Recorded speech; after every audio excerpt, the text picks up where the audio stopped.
How were atoms discovered? It's a simple question, but the answer takes us on a journey across 2,500 years, from ancient philosophers to modern physics. Our story begins in 400 BCE with two Greek philosophers, Democritus and Leucippus. They imagined that everything in the world is made of tiny, invisible pieces. They called them atomos, meaning uncuttable.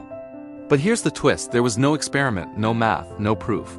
Just an idea, so ahead of its time that people ignored it for almost 2,000 years. Fast forward to the 1800s. A British scientist, John Dalton, revived the atom concept, but this time with science, not philosophy. He noticed that chemicals always combine in fixed ratios. It only made sense if matter was made of tiny, indivisible particles. Dalton's work gave the atom its first scientific foundation, but there was one problem. No one had actually seen an atom, or even proved it directly. Then came J.J. Thomson in the late 1800s.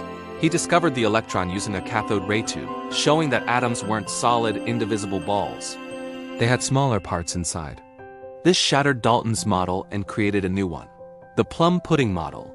A positive sphere with electrons sprinkled in like raisins. But this model was wrong too. And another scientist was about to prove it. In 1909, Ernest Rutherford performed the legendary gold foil experiment. He shot tiny particles at a thin sheet of gold. Most passed straight through, but some bounced back like bullets off a tank. This was shocking.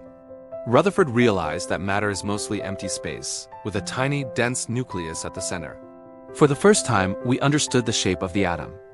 Next came Niels Bohr, who proposed that electrons don't just float around, they move in specific orbitals, jumping between energy levels like steps on a ladder.